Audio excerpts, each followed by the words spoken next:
Ela estava ajoelhada no chão, com as mãos enfiadas num saco de lixo ainda quente, mexendo entre restos de comida e sacolas rasgadas.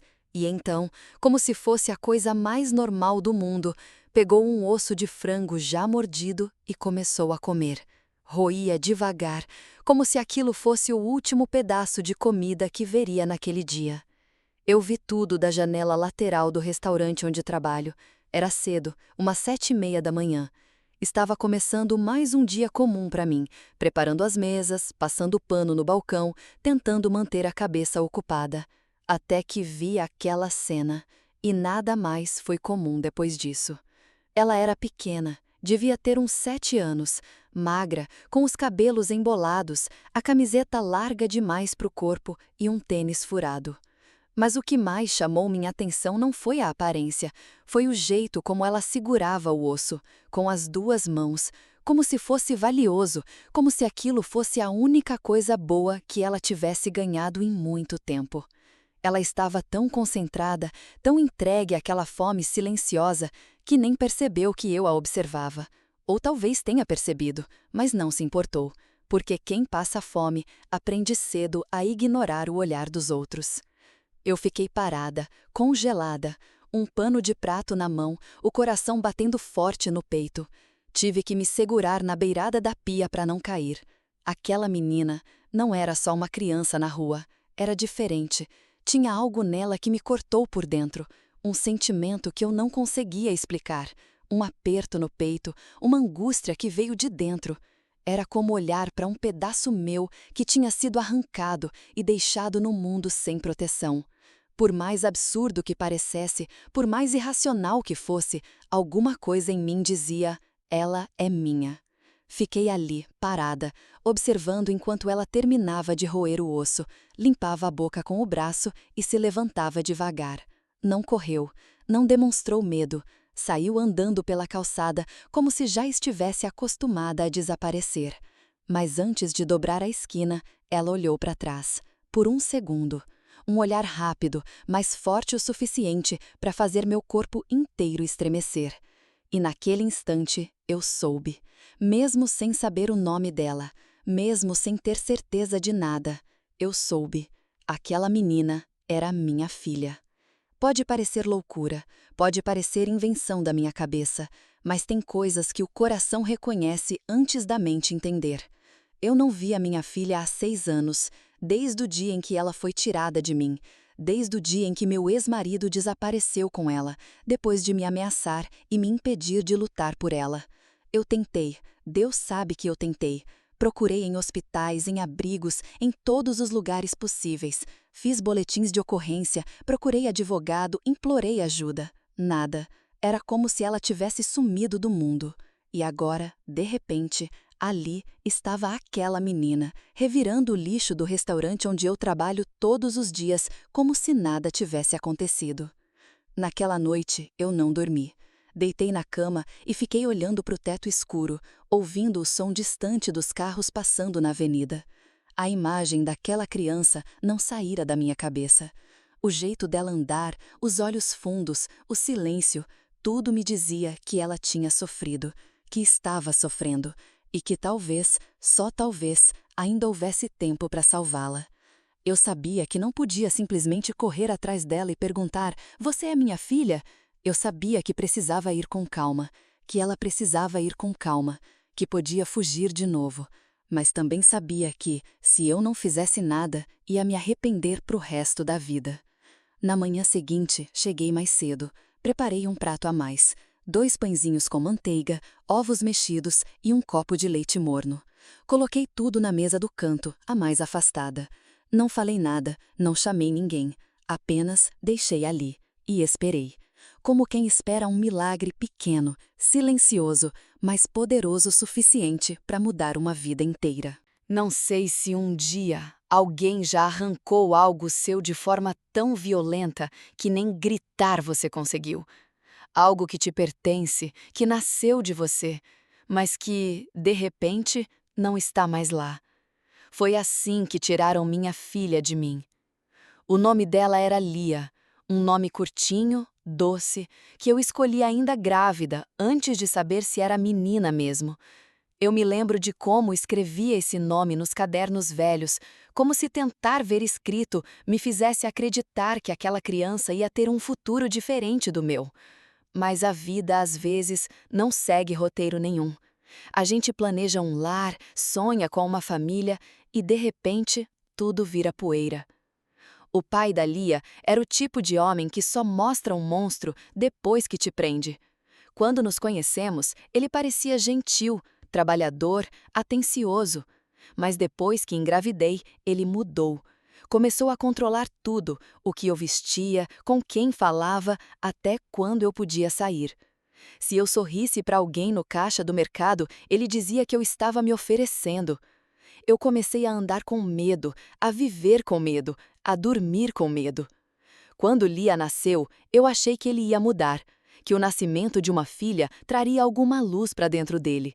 Mas foi o contrário. Ele ficou pior, mais frio, mais agressivo. E um dia, durante uma discussão, ele me disse que, se eu tentasse denunciá-lo, ele ia sumir com a menina, e que eu nunca mais a veria. Eu achei que era ameaça de momento, daquelas que a gente ouve quando alguém perde o controle. Mas não era. Uma manhã, voltei do mercado e a casa estava vazia. A bolsa dele, a carteira, os documentos, tudo tinha sumido. E Lia também. Minha bebê de 3 meses. A chupeta dela ainda estava no berço. O cheiro do sabonete infantil ainda estava no ar, mas ela não estava mais. Desesperada, saí gritando pelas ruas. Liguei para a polícia, fui na delegacia, fiz boletim de ocorrência, mostrei fotos, implorei por ajuda, mas não adiantou. Ele havia saído do país ou se escondido em algum canto que ninguém encontrou. Não havia mandado de prisão, não havia denúncia formal. E aos olhos da lei era disputa de guarda. Eu não era ninguém, só mais uma mulher com o coração despedaçado, segurando uma certidão de nascimento na mão. Os meses foram passando e tudo o que eu recebia eram silêncios. Depois vieram os anos. E as pessoas começaram a me olhar com pena, como se estivessem esperando que eu desistisse. Algumas até diziam com aquela voz baixa e cortante: "Você precisa seguir em frente, Helena, isso vai te matar." Mas o que elas nunca entenderam é que eu já estava morta. O que restava era só o corpo andando. Continuei vivendo porque precisava, porque a vida, de um jeito ou outro, exige que a gente pague boleto, vá ao mercado, sorria para o cliente. Trabalhei em vários lugares até parar no restaurante onde estou até hoje. Um lugar simples, de comida caseira, onde ninguém pergunta muito da sua vida, desde que você apareça no horário e compra seu turno. Foi ali que me escondi do mundo, atrás de um balcão, de uma bandeja de alumínio, de um avental sujo e de um café quente. E foi ali, naquele mesmo restaurante, que eu vi aquela menina fuçando o lixo. E tudo aquilo que eu enterrei veio à tona de uma vez só. A lembrança do cheiro da pele da Lia quando bebê, o som do choro dela de madrugada, as noites em que fiquei acordada, pensando se ela estava sendo bem cuidada, se alguém penteava o cabelo dela, se ensinavam a dizer por favor e obrigada. E agora, uma criança magra, assustada, com fome, estava ali, com os mesmos olhos e a mesma idade que Lia teria hoje. Talvez fosse coincidência, talvez fosse coisa da minha cabeça, mas talvez não fosse. Talvez fosse o destino me dizendo: ela voltou, ela te encontrou. E eu não podia ignorar isso. Na manhã seguinte, deixei o prato pronto e fiquei esperando. A mão tremia, o peito doía, mas o coração estava de pé, como há muito tempo não ficava. Naquela manhã, eu cheguei no restaurante antes de todo mundo. O sol ainda nem tinha nascido direito, mas eu já estava lá dentro, com as mãos trêmulas e o coração pesado. Aquela menina não saía da minha cabeça. A imagem dela ajoelhada no chão, fuçando o lixo com tanta fome e, ao mesmo tempo, com tanta dignidade, me assombrava como se tivesse sido uma cena arrancada do meu próprio passado. Eu tentei fazer tudo igual aos outros dias: limpar as mesas, repor os sachês de açúcar, preparar o café, mas meus movimentos estavam lentos, as mãos pareciam pesadas, o corpo mais ainda. Me sentia como quem está prestes a encontrar algo que passou a vida toda procurando, mas que tem medo de tocar, com medo de quebrar. Fui até a cozinha e preparei um prato a mais, fiz com carinho. 2 pãezinhos na chapa, ovos mexidos bem quentinhos e um copo de leite morno. Acomodei tudo numa bandeja e coloquei na mesa mais afastada, a do canto, aquela que ninguém gostava de usar porque dava de frente para o banheiro.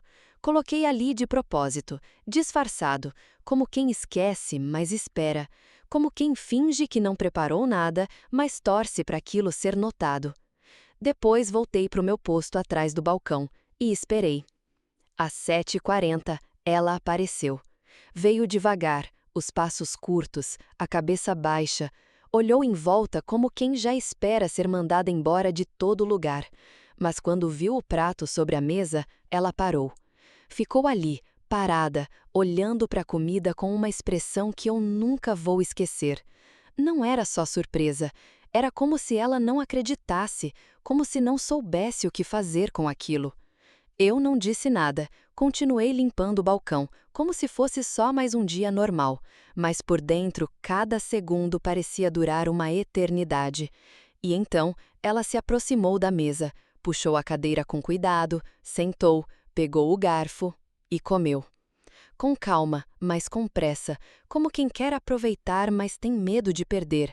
Cada garfada parecia um alívio, como se cada pedaço de pão, cada gole de leite estivesse curando alguma ferida que o mundo deixou nela. E eu só observava, com os olhos marejados, mas firmes, porque eu não podia assustá-la, não agora. Quando terminou, ela olhou em volta, como se estivesse procurando alguém para agradecer, mas não disse nada. Se levantou, ajeitou a cadeira e foi embora em silêncio. Antes de sair, no entanto, fez algo que me desarmou de vez. Ela olhou para mim. De verdade. Olhou nos meus olhos, por um segundo. Foi rápido, mas foi intenso. Aquele olhar carregava tudo: medo, dor, gratidão, dúvida, mas também uma faísca, um pedaço de mim reconhecendo um pedaço dela. Um gesto pequeno, mas que me fez ter certeza, ela ia voltar. E se ela voltasse, eu estaria aqui, todos os dias, com o mesmo prato, na mesma mesa, com o mesmo silêncio respeitoso. Porque às vezes, quando o mundo falha, tudo que a gente precisa é de um canto quente e um prato de comida. E de alguém que veja a gente, mesmo quando a gente não sabe mais como pedir socorro. Ela voltou no dia seguinte. E no outro também. Sempre no mesmo horário, sempre do mesmo jeito. Calada, discreta, quase invisível. Mas eu já não via aquela menina como uma desconhecida. Cada vez que ela atravessava a porta do restaurante, meu coração disparava como se estivesse reconhecendo algo antigo, esquecido, mas vivo. O prato já esperava na mesa do canto. Às vezes pão com manteiga, às vezes um pedaço de bolo, quando sobrava da véspera. Eu variava o cardápio devagar, com cuidado, como quem testa se o chão é firme antes de pisar. E ela comia tudo. Nunca pedia mais, nunca falava nada. Só sentava, comia e ia embora. Mas cada pequena atitude dela começava a falar comigo, e eu prestava atenção em tudo. Ela dobrava o guardanapo com muito cuidado depois de comer. Dobrava em 4 partes perfeitas e deixava sobre o prato, como se aquilo fosse uma forma de dizer obrigada sem abrir a boca. Em um dos dias, desenhou uma florzinha no canto do papel. Aquilo me desmontou. Não era só uma criança com fome. Era uma alma tentando existir no mundo sem incomodar. Uma menina que aprendeu cedo demais que viver com medo é mais seguro do que ser notada. Os clientes começaram a notar. Alguns cochichavam, outros faziam comentários disfarçados. Uma senhora mais velha chegou a perguntar se era minha sobrinha. Um homem reclamou: "Tá virando sopa dos pobres agora?" Eu fingia que não ouvia, porque ninguém ali sabia o que eu sabia. Ninguém ali via o que eu via. Porque mesmo que ela não dissesse uma palavra, havia um grito silencioso dentro dela, e ele era muito parecido com o meu. Às vezes ela me observava, não diretamente, mas quando achava que eu não estava olhando. Eu percebia pelo canto dos olhos e fingia que não via. Era como um jogo entre a gente, um jogo onde ninguém fala, mas todo mundo sente. Eu continuava servindo o prato, ela continuava comendo, e a rotina foi virando uma espécie de ritual secreto, quase sagrado. Teve um dia em que ela chegou com as mãos sujas de tinta. Devia ter desenhado em algum lugar. Tinha uma mancha azul no queixo e uma vermelha na palma da mão. Quando entreguei o copo de leite, ela pegou com as duas mãos ao mesmo tempo, quase como se estivesse segurando um presente. E sorriu. Foi um sorriso pequeno, quase tímido, mas verdadeiro. O primeiro. Naquela noite, eu chorei no caminho para casa. Chorei porque aquele sorriso era o tipo de coisa que a gente não ganha todo dia. Era como uma semente germinando, como um "eu confio em você" dito sem palavras. Chorei porque fazia 6 anos que eu não ouvia minha filha dizer nada. 6 anos desde que a vida arrancou ela de mim. E agora, sem saber, sem entender, ela estava voltando para mim do jeito mais delicado e silencioso que alguém poderia voltar. E quanto mais ela voltava, mais eu me perdia, em lembranças, em sonhos, em esperanças. Comecei a reparar nos detalhes. O jeito que ela inclinava a cabeça quando ouvia um barulho, a forma como segurava o garfo, com 3 dedos, igualzinho a Lia quando aprendeu a comer sozinha. Até o modo como cruzava as pernas na cadeira era familiar. Mas eu ainda não podia ter certeza. Era como andar sobre gelo fino, qualquer passo errado e tudo podia quebrar. Então eu me calei. Continuei fingindo que aquilo era apenas caridade, apenas cuidado. Mas por dentro meu coração gritava todos os dias: "Diz que é você, filha, só me dá um sinal, qualquer coisa." E então, um dia, ela me deu. A prova que eu esperava não veio com palavras. Não veio com palavras, nem com um mãe sussurrado. Veio como tudo o que acontecia entre a gente, sem aviso, sem barulho, mas com um impacto que me tirou o ar. Era uma segunda-feira, acho. O restaurante estava mais vazio que o normal, e a manhã tinha começado nublada, com aquele cheiro de chuva chegando. Ela apareceu no horário de sempre, mas dessa vez estava diferente. Tinha prendido o cabelo num rabo de cavalo meio torto, daqueles que a criança faz sozinha sem espelho. Foi aí que eu vi. Atrás da orelha, descendo para o queixo, uma pequena cicatriz. Fina, clara, quase invisível. Quase. Mas não para mim, porque eu sabia exatamente o que era aquilo. Eu mesma fiz aquele curativo uma vez há 6 anos, com as mãos trêmulas e lágrimas nos olhos. Lia caiu da cama com poucos meses de vida, bateu o rostinho na quina da cômoda. Eu me culpei por aquilo como se fosse o maior erro do mundo. Levei ao hospital correndo. A médica disse que não era grave, que deixaria só uma marquinha. E deixou, uma cicatriz suave, que a gente quase não via, mas que eu nunca esqueci. E agora, aquela mesma marca estava ali, no rosto daquela menina que comia todos os dias na mesa do fundo. A mesma curvinha no lugar exato.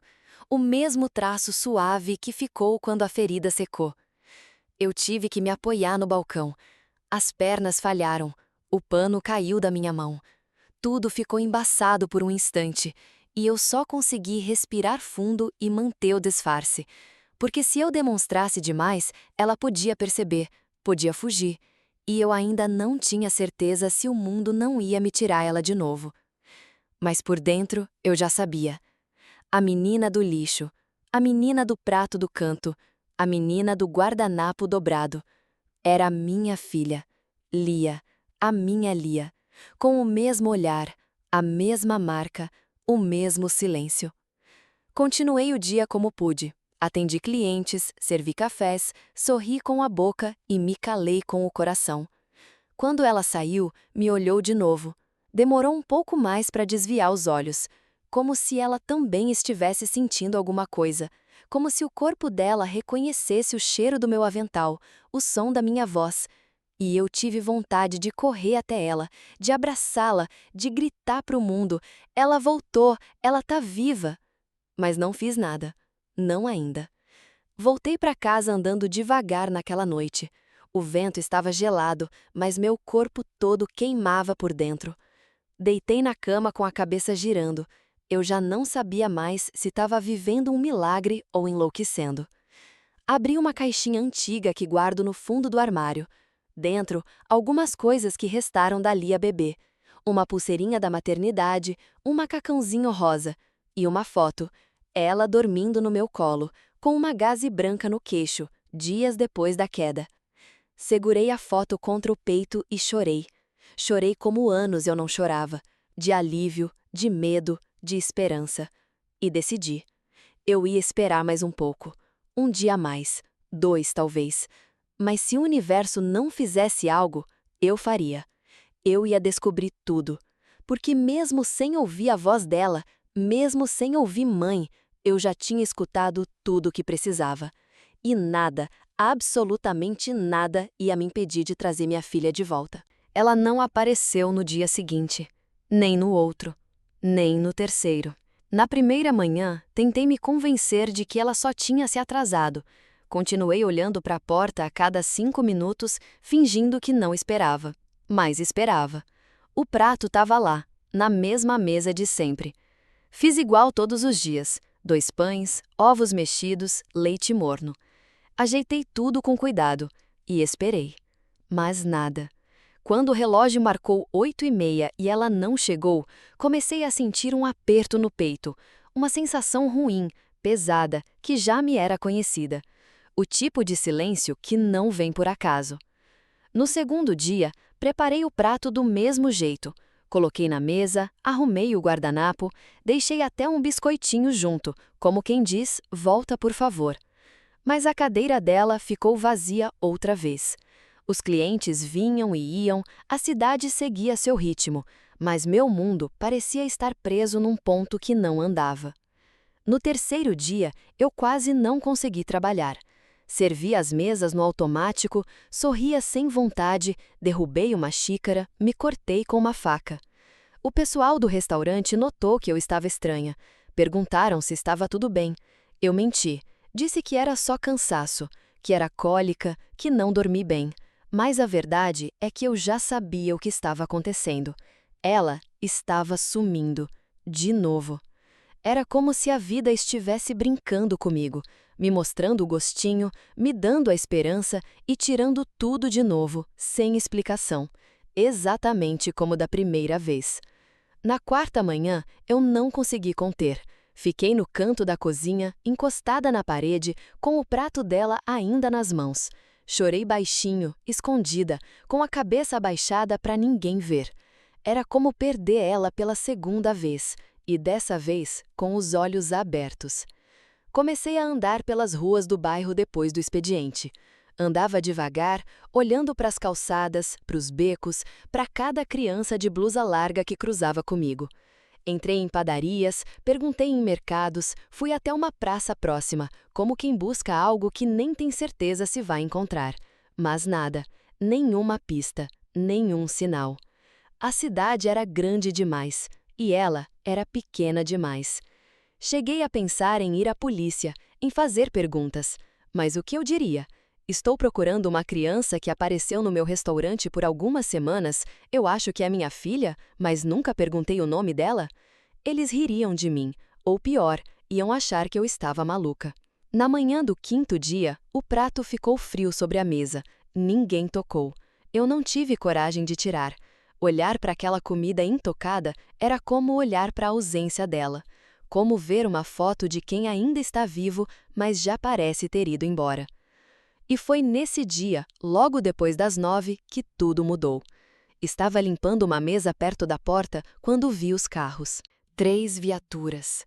2 da polícia, uma da assistência social. Pararam bem em frente ao restaurante. Os clientes pararam de comer. O salão inteiro ficou em silêncio. Até o rádio foi desligado sem ninguém perceber. Meu coração gelou. Por um segundo, achei que vinham atrás de mim. Achei que alguém tinha feito uma denúncia, que estavam vindo me levar por abrigar uma criança desconhecida. Mas quando os oficiais entraram, um deles falou com firmeza. A senhora se chama Helena? Eu congelei. Assenti, com a voz presa na garganta. Ele se aproximou, tirou do bolso uma ficha e disse as palavras que eu esperei por 6 anos da minha vida. A senhora tem uma filha chamada Lia. Meu corpo inteiro tremeu. Meu coração parecia um tambor dentro do peito. A única coisa que consegui fazer foi sussurrar. Sim. Ele respirou fundo. A assistente social se aproximou e completou. Achamos sua filha. Meu corpo inteiro ficou gelado. As mãos tremiam tanto que precisei me apoiar na beirada da mesa mais próxima.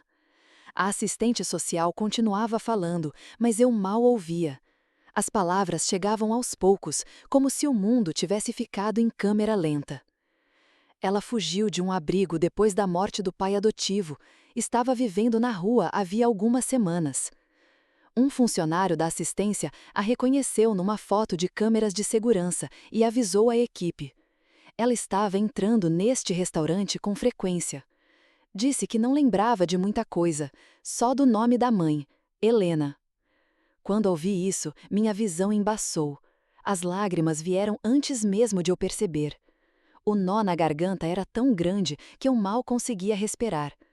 Eu queria correr, gritar, me ajoelhar, abraçar o primeiro policial e dizer: é ela, é a minha filha. Mas eu fiquei ali, parada, como se não soubesse como sair do próprio corpo. Eles me pediram para acompanhá-los até uma sala nos fundos. Meu coração batia tão alto que era como se eu pudesse escutá-lo nos ouvidos. O caminho até lá foi o mais longo da minha vida. Cada passo parecia pesar 1 tonelada. E então, eu a vi. Ela estava sentada num banco pequeno, com os pés balançando no ar, porque não alcançavam o chão. Estava com uma jaqueta velha, os cabelos amarrados de qualquer jeito e o mesmo, aquele que me atravessava toda vez que ela vinha ao restaurante. Mas agora não era mais dúvida, era certeza, era sangue do meu sangue, era parte de mim. Ela também me viu. Levei Lia para casa com uma mochila pequena e um caderno velho. Era só o que ela tinha. Dentro do caderno havia alguns desenhos e uma folha dobrada com meu nome escrito. Helena, em letras tremidas com lápis azul. A assistente disse que ela escrevia esse nome sempre que sentia saudade, mesmo sem saber se me veria de novo. Isso me quebrou por dentro de um jeito que eu não sei explicar. Nos primeiros dias, ela quase não falava, dormia com a luz acesa, acordava assustada com qualquer barulho, comia devagar, como se achasse que a comida podia acabar a qualquer momento. Eu não forçava nada, só fazia companhia. Sentava do lado, servia o prato, deixava o silêncio confortável. Às vezes, lia histórias em voz alta. Às vezes, colocava música baixa e ficava mexendo no cabelo dela até ela pegar no sono. Pouco a pouco, ela foi relaxando, passou a dormir com a luz apagada, começou a desenhar de novo, desenhos simples, mas com cor, casa, sol, coração. Começou a me chamar de tia no início. Depois veio um mãe, baixinho, um pouco envergonhado. No dia que ela disse mãe com firmeza, eu me tranquei no banheiro e chorei por 20 minutos. Voltar a ser mãe depois de anos sem filha é como aprender a andar de novo. Eu me peguei errando, duvidando de mim, achando que não era suficiente. Mas cada sorriso dela, cada gesto de carinho, cada "posso te ajudar" que vinha do nada, me fazia lembrar que o amor não some. Ele só fica quieto, esperando o momento certo para florescer de novo.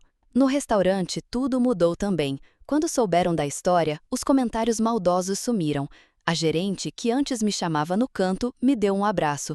Os clientes passaram a perguntar por Lia. Alguns deixavam doces escondidos para ela no balcão. Outros desenhavam corações nos guardanapos.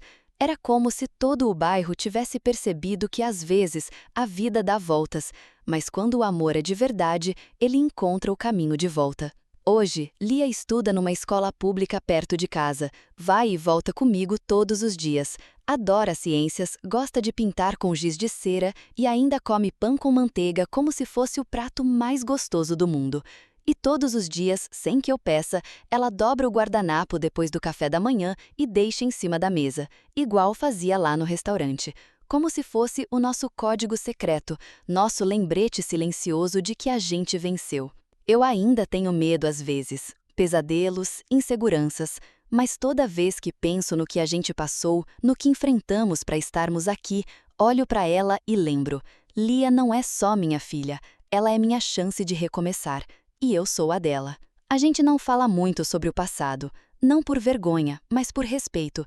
O que ficou para trás, ficou. O que importa é que agora ela tem uma cama quentinha, um lugar seguro e alguém que nunca mais vai deixá-la passar fome, nem de comida, nem de afeto. E no fim, acho que é isso que toda criança precisa: alguém que fique, que enxergue, que alimente, mesmo quando o mundo vira as costas, mesmo quando o silêncio parece mais seguro que a fala. Alguém que, mesmo sem saber quem você é, continue dizendo: aqui tem um prato te esperando e um coração também. Porque às vezes é assim que a gente encontra de volta quem a gente nunca deveria ter perdido.